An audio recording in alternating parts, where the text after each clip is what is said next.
She holds a master's degree in counseling concentration of vocational rehabilitation and a bachelor's degree in psychology. She began with the Veterans Affairs back in 2012 as a vocational rehabilitation counselor. As the assistant to the Veterans Readiness and Employment Officer, she is responsible for managing, understanding, and executing VA regulations and procedures established and disseminated by the VR&E officer and the VR&E Central Office Program managers, and functions as consultant to the subordinate staff. Herbert Morris was appointed to his position in 2014 as the Chicago Regional Office Vocational Rehabilitation and Employment Officer.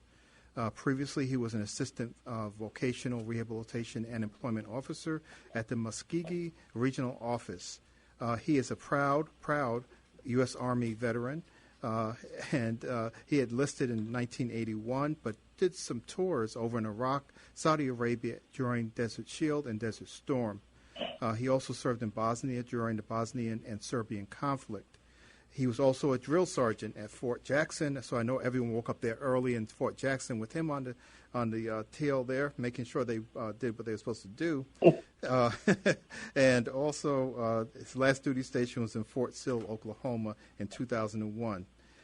He is a product of the VA's Chapter 31 program. His first VA position was in 2005 as a vocational rehabilitation counselor at the Detroit RO. I am so pleased to have both of you. I had to read those histories because people don't realize what goes in to making the quality of the people that are in our VA system, and both of you exemplify the highest levels of excellence I have seen. So I would like now to turn this over. We're going to talk about the Veterans Readiness and Employment Modernization and benefits acts and things that are going on now to change the life of our veterans for the better. So I'll start off with, I have Herbert Morris. Let's start with you, and tell me a little bit about what you're doing. Yes, good afternoon, everyone. I just want to kind of give you a quick overview of our program. It's called Veteran Readiness and Employment Program, formerly known as Vocational Rehabilitation. Mm-hmm. So, if you're a service-connected veteran, a service member, with a disability that limits your ability to work or prevents you from working, yes, Veteran Readiness and Employment program can help. This program, also known as, again, Chapter 31 VR&E, or VR&E, helps you explore employment options and address training needs. In some cases, your family members may also qualify for certain benefits. So it's not only veterans, but also some service members that's probably going to a retention board to get out of the military. We try to get to them before they get out of the military. Mm-hmm. Also that they understand where they're going, so you just don't walk into uncharted waters, I guess, right? Yes, we're trying to make sure they don't get out of the military homeless or anything like that. So we try to get a hold of them before they get out of the military. Oh, fantastic. Okay, Esrella, tell me a little bit more about what you're doing. It sounds like your plate is full. I was reading through that list, and I said, even if you read your list every day, when would you start? So you can start telling us about yourself and what you're doing.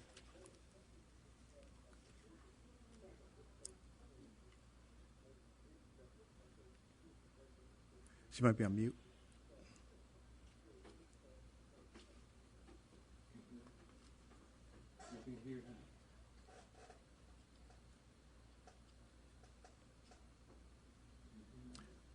Okay, we're trying to get Esrella on, but what I'm going to do is talk a little bit about the employment modernization and benefits. So, what is the main thing that you're seeing right now, Herbert, as we're getting this technical difficulty out the way? What's the biggest change you're seeing that people need to be aware of?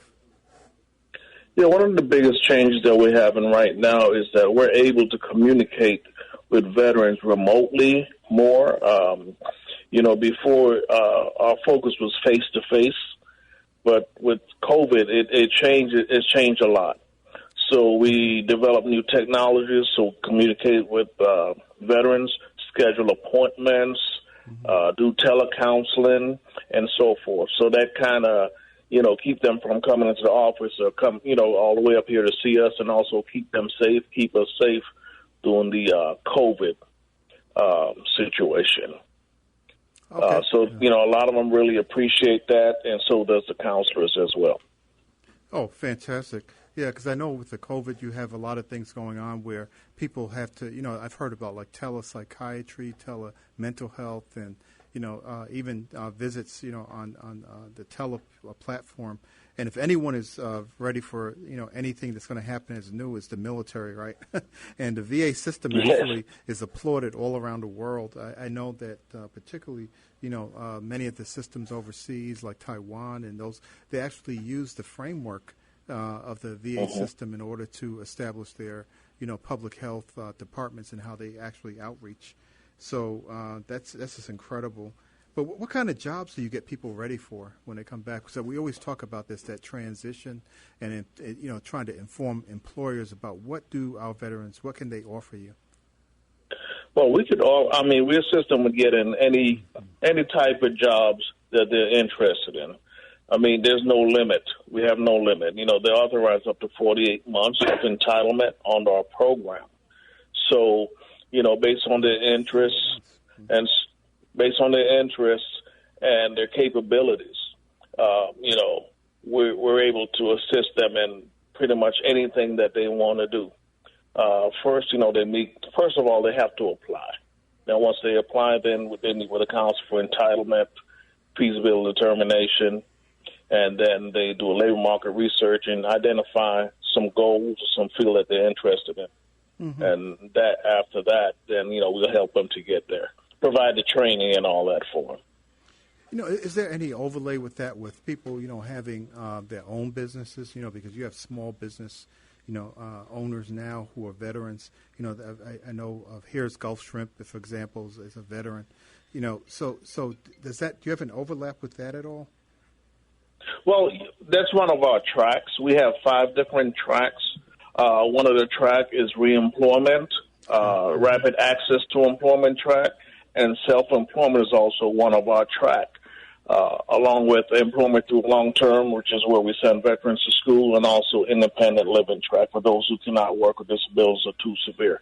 So, self-employment track is one of those that we one of our tracks that we provide to veterans. Wow. So this is like, you said 48 months, because I almost fell out of my chair when you said that. That's like 4 years, right? Yes. Well, yes, you authorize up to 48 months. That doesn't mean you'll necessarily need or use all 48 months. Yeah, whatever it is that you require to complete your program, that's what we'll provide for you. Oh, fantastic.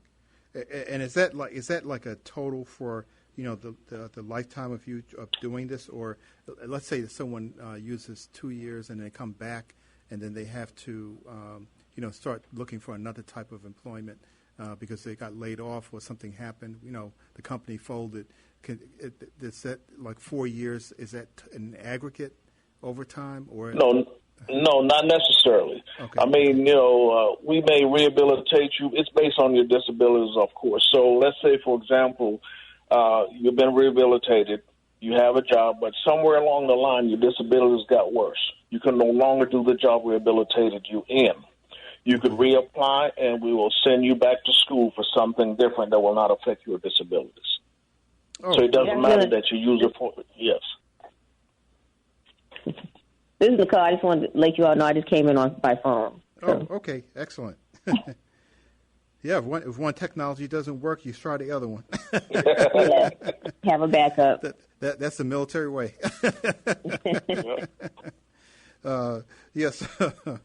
So yeah, but that sounds good. We're just talking about some of the tracks that are available to our veterans and the amount of time. About 48 months in the program. But this sounds like a really wonderful thing. And I guess you have to pay attention because, with the Operation Iraqi Freedom and Enduring Freedom and all, well, a lot of people got injured, right? And yes. So there is a component of disability that goes along with that. So how do you deal with those people who, let's say, have lost a limb, lost a leg or an arm? Does that go into the calculation of how this vocational rehab goes? Yes. So yes, we have to determine the most feasible goal for this individual. Just because you're missing a leg doesn't necessarily mean you can't work.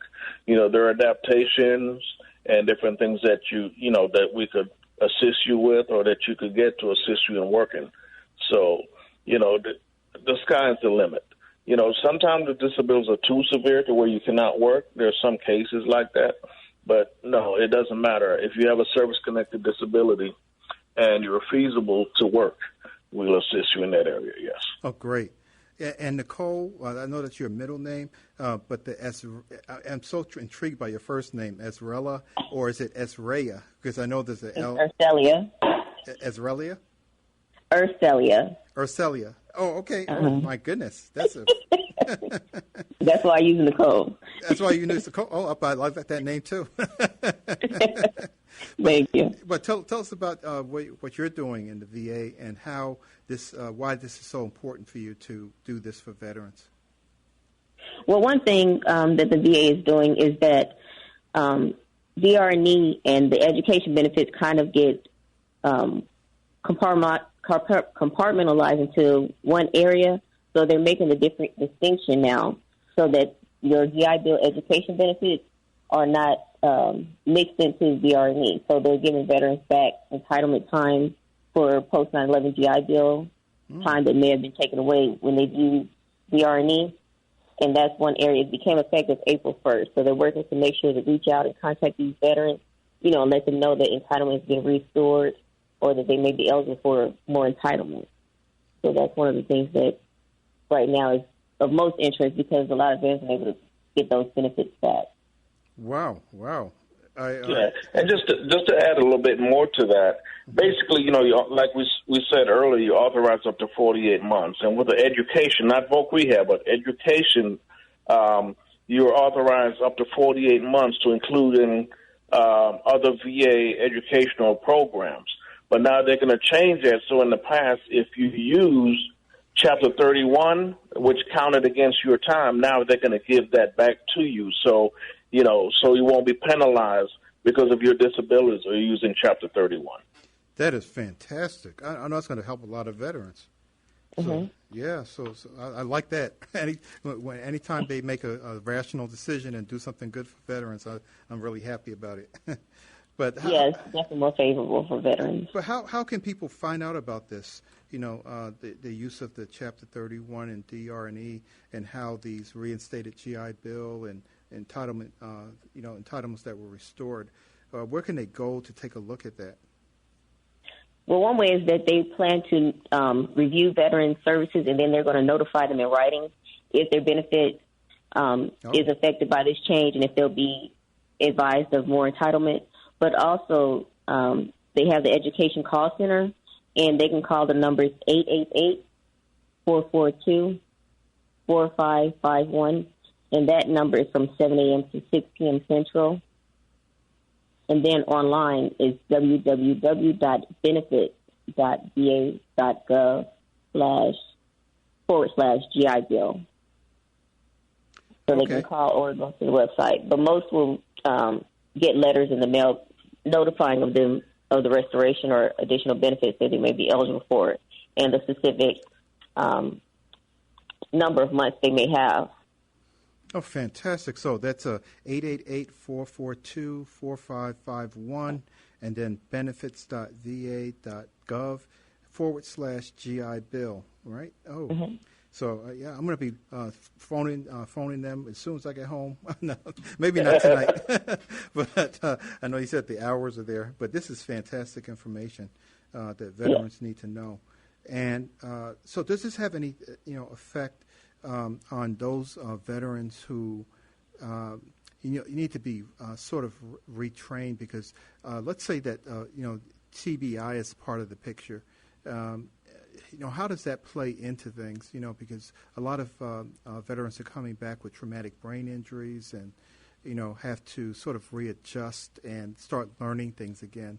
So, if a person is in that kind of program, do they sort of work side by side with the, let's say, the neuropsychiatry teams, or or the people who are, actually assisting them in that capacity? Yeah, so we look at the individual. I'm sorry. We look at the individual. Okay, you can go ahead, Nicole. You bit the coin first, so you can go, and then we'll follow that with Herbert. Okay.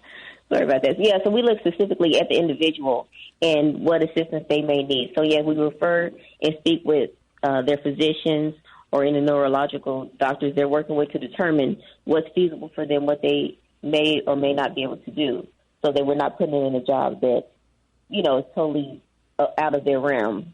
So, we don't want to put them in into something that's going to cause further aggravation to that TBI or the brain injury. I see. And then, sometimes they have to take it slower, that, maybe they have to start just working on their medical and focusing on being fully as much as they were previously before the injury. And then we start there, then initially work up to how you can work or what you can do as far as working. So it just depends on that individual and how we can start with assisting them. That's really interesting because, and you can speak to that again, Herbert, to that same point. But one of the things I was just thinking about when Nicole was speaking was the issue about, I'm going through this program, but I still need to eat every day, right? And so how do you balance, this program? Do people still are still employed, or how do the hours work for them? Okay, well, we understand that you still need to pay rent, you still need to pay mortgage, you still have to eat and take care of your family members. Mm-hmm. So just because you're working doesn't mean you're not entitled to the program. It depends on if the job is suitable or not. Mm-hmm. For the example would be if your disability is a bad back and you're working at Walmart stocking shelves, for example, that's not a suitable job. It's bad for your back. Right. But you have to do what you have to do to support your family while you're in the program. Right. So in this case, we will still find you entitled even though you're working. So, and also while you're in the program, you also get a subsistence allowance to, to assist you while you're in training and not working, to help you to continue to live a, pretty decent life while you're going to school. Oh, fantastic! So that really is a good step up, right? Yes. Yeah. I love that. So tell me about, I'll go from Nicole. I'll start with you and then go to Herbert. But I want you to tell me about some of the things that make you proud, some of the success stories that you've seen, because I know there are a lot coming out of the programs at the VA. But tell me about what your experience has been. Well, for me, my experience is, when they achieve the most. Sometimes veterans will come in, they'll have big dreams of being, a doctor or lawyer, but sometimes they get started and, they find out just going through the program and going through school that maybe paralegal is just what they need. Mm-hmm. So even the fact that, coming from having possibly no income or lower income, even to become a paralegal, they found a job where they're successful, but also something that they enjoy. Because going through VR&E is like when you have the focus of I'm going to serve the military and that's going to be my lifelong dream. We have to find that second chapter, and we're there to assist them with moving forward in that second chapter in their life and finding out what else will give them that same pride. And that's what many of our success stories entail, is helping them find that second chapter and conclude that. Mm-hmm. Oh, excellent. What about you, Herbert? Well, being a product of the program myself, it makes it easier for me to communicate with a lot of the veterans, because sometimes, these veterans hadn't been in school in years. Yeah. And now we're talking about going to college and then trying to find a new job, new career is very difficult. It's very stressful. So a lot of time, they're kind of hesitant. Mm-hmm. So I kind of use myself as an example sometime and, communicate with that, hey, here was my situation. This is what, because sometimes we get in the military, we think we're going to be there forever. Yeah. Until one day we find out, hey, you're going to have to go at some point and it's going to continue without you. So, you have to have some kind of plan. And even if you don't, Voc Rehab is a great opportunity. So to be able to communicate that to them and then watch them go through the program, graduate, and get a job, I mean, it's very pleasing. So, just to use myself as an example to motivate them to get them through the program. Fantastic. Shiny example. So what about do you ever work with employers, the ones who are out there, because you're doing training for them, or, the Voc Rehab?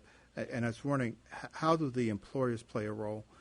Do you work with the employers or tell them that, here's a person that works sonar, on a Navy ship, right?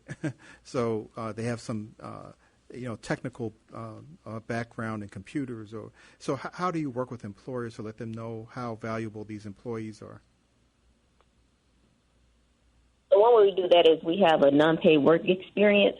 So some people who have the military background, but, maybe the job that they're going into, they need that experience to kind of push them forward. So we have relationships with, like, the Social Security Administration, where we're offering the services. We're paying the veteran while they're going through the program, but they're able to get that experience working with the Social Security Administration, so that way they get the experience and build up their resume. But also sometimes it may turn into a permanent job for that individual. So the non-paid work experience is a really good measurement to build that up and work with specific employers so we can assist veterans. Oh, fantastic. Well, we're coming up to time. Of course, these segments always go fast when we have interesting guests on who are talking about some things that are really important. But, just leave. We're going to actually have 1 minute to go. But I want, why don't you take this, Herbert? What do you want people to remember about this program? What do you want them to focus on? What I would like for them to focus on is that this is a great opportunity for some, because a lot of us sometimes we go in the military and then we get, it's time to go, you have to leave. And some of us maybe didn't get an education, earlier in life. And this is sort of like a second chance. And the fact that you don't have to pay a dime for this program. We pay for tuition, fees, everything, your supplies, whatever you need. So this is a second opportunity. All you have to do is go to school, do your schoolwork, study, graduate, and we'll assist you with finding jobs. That's how simple it is. It does, and you get paid while you're going through the program. You get subsistence allowance to help to support you and your family. That's so fantastic. Take advantage of this opportunity. Okay, I'm going to end with Nicole's statement about calling 888-442-4551, benefits.va.gov.